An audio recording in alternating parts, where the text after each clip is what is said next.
Olá, boa tarde a você que nos acompanha. Chegou a hora de ficar mais atualizado com notícias do Brasil e do mundo desta segunda-feira, 17 de abril. Começamos esta edição com a informação de que o preço do gás natural vendido às distribuidoras vai ficar mais barato. A Petrobras anunciou hoje uma redução de 8,1% a partir do dia 1º de maio. Já o preço ao consumidor final vai depender da margem de lucro das distribuidoras e dos impostos federais e estaduais. No caso de gás encanado, os preços são definidos pelas agências estaduais de regulação. A Air France e a Airbus foram absolvidas pelo acidente com um avião que saiu do Rio de Janeiro em direção a Paris e caiu no mar, perto de Fernando de Noronha, há 14 anos. O acidente aconteceu por causa de uma pane elétrica. Familiares dos 216 passageiros e 12 tripulantes queriam que a fabricante Airbus fosse condenada por ignorar uma falha no modelo do equipamento, que entrou em serviço 4 anos antes, e a companhia Air France por não ter dado treinamento adequado aos pilotos, que não souberam reagir com eficiência quando o avião apresentou o problema. 10 anos depois da tragédia, o caso foi arquivado, mas houve recurso. Hoje, o Tribunal de Apelação de Paris concluiu que a Airbus cometeu 4 imprudências em relação a uma peça do avião que podiam congelar e a Air France não informou devidamente os pilotos. Mas a conclusão foi a de que não são motivos suficientes para que as duas empresas sejam culpadas criminalmente por homicídio culposo, que é quando não há intenção de matar. Ou seja, foi um acidente. E aumentou bastante o número de empresas que pediram falência ou recuperação judicial nos 3 primeiros meses do ano, mas que já vem acontecendo já há 2 anos, que reflete não apenas a situação econômica do país, como os problemas mundiais. 255 empresários decidiram fechar o negócio contra 177 no mesmo período do ano passado, um aumento de quase 45%. E segundo o balanço divulgado pela Serasa, o número de recuperações judiciais, que é quando a pessoa pede para renegociar as dívidas, subiu 38%. E de janeiro a março foi feito por 289 pessoas.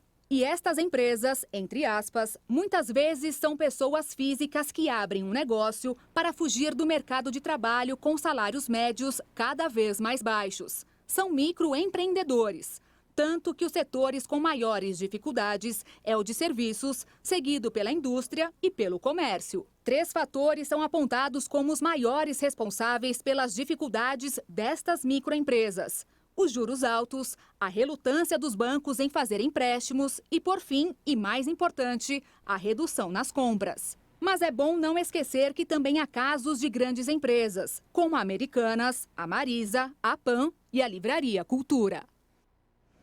Reincidência criminal é quando uma pessoa já condenada pela justiça volta a cometer crimes. Para que esses casos diminuam, o governo do estado de São Paulo criou um sistema chamado SP-Recrim, Sistema de Informações e Prevenção à Reiteração Criminal, que vai reunir dados sobre prisões, antecedentes criminais, processos e procedimentos investigatórios, entre outros, relacionados à pessoa. A partir disso, a Justiça poderá ser comunicada de forma mais rápida sobre um condenado em regime aberto praticando alguma infração. Atualmente, 300 mil pessoas condenadas pela Justiça cumprem penas em regimes abertos, sem um monitoramento adequado no estado paulista.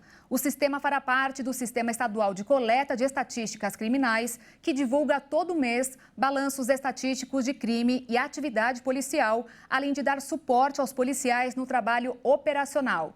A Secretaria de Segurança Pública considera a reincidência um grave problema no combate ao crime e acredita que a implementação do SP-Recrim irá impactar positivamente a segurança pública do estado.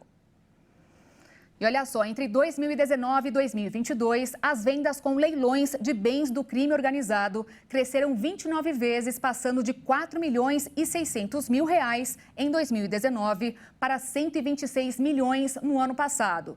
De acordo com o Ministério da Justiça e Segurança Pública, o aumento foi consequência da aprovação da MP 885 de 2019 no governo Bolsonaro, que facilitou os leilões e carimbou o destino das verbas arrecadadas, como para o Fundo Nacional de Drogas, Fundo Penitenciário Nacional e Fundo Nacional de Segurança Pública.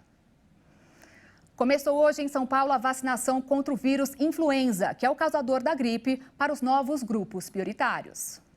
Os novos grupos prioritários são profissionais da saúde, da educação, do transporte coletivo rodoviário, da segurança pública, das Forças Armadas, sistema prisional e portuários, pessoas com deficiência permanente ou com comorbidades, além de presos e adolescentes e medidas socioeducativas.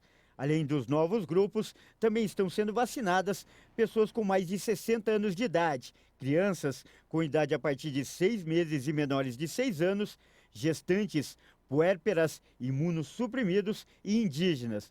O imunizante está disponível em todas as unidades básicas de saúde, com funcionamento de segunda-feira a sexta-feira, das 7 horas da manhã até as 19 horas. E nas AMAs, as assistências médicas ambulatoriais, que atendem das 7 horas da manhã até as 19 horas, inclusive aos sábados e feriados. Desde a última segunda-feira, primeiro dia da vacinação na cidade, até esta quinta, 218.713 pessoas já receberam o imunizante. E depois de 3 anos de monitoramento dos dados da Covid pelo mundo inteiro, a Universidade Johns Hopkins interrompeu o Centro de Dados de Covid, que disse que a decisão se deve à redução na divulgação de dados que tinham acesso, chegando ao momento de fechar esse capítulo. Quem repassava as informações desses dados eram os estados dos Estados Unidos, em sua maioria. O Brasil, no caso, anunciou dia 17 de fevereiro que passaria a fazer as atualizações semanais e não mais diárias. Os Estados Unidos, Itália, Austrália, Canadá e Reino Unido também seguiram nessa mesma opção. Já a África do Sul, Argentina, China e Turquia pararam de divulgar. E olha só, na hora de fazer a higienização bucal, é necessário que a escova de dente escolhida seja de tamanho adequado, com cerdas macias e a quantidade do creme dental recomendada de acordo com a faixa etária. Mas o resultado observado em uma pesquisa no estado de São Paulo foi de que mais de 80% dos modelos de escova têm cerdas que não atendem às normas brasileiras para esses itens. O desafio está justamente na hora da escolha por produtos de boa qualidade. Foram analisados 345 modelos de escovas adquiridas em diferentes estabelecimentos comerciais espalhados por 26 municípios do estado paulista. O estudo, conduzido pela Faculdade de Saúde Pública da Universidade de São Paulo, apontou que a maioria das escovas disponíveis no mercado não correspondem às características desejáveis para uma escovação segura. Mais especificamente, 82% dos modelos foram considerados impróprios. Para a escova cumprir bem a sua função, o cabo deve ser reto e achatado e a cabeça deve ser compatível com a faixa etária de quem vai utilizar o produto. Características que ainda são pouco conhecidas da população.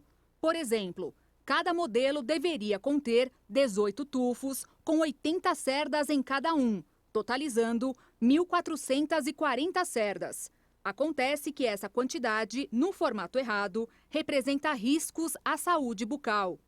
No caso, deveriam ser arredondadas, mas a maioria é afiada, o que acaba produzindo microferimentos na gengiva e desgastes no esmalte do dente. Sem contar que descumpre as normas vigentes de regulamentação.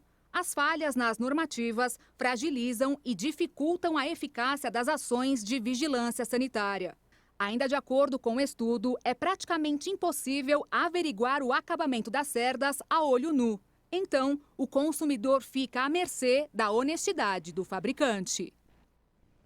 E para encerrar essa edição com uma notícia bem positiva, eu vou te atualizar o caso do Max, aquele entregador que foi agredido por uma ex-jogadora de vôlei no domingo passado com uma coleira de cachorro lá no Rio de Janeiro. Com a repercussão do caso, ele tem recebido apoio de todos os cantos do Brasil e agora vai poder realizar o sonho de ter uma casa própria.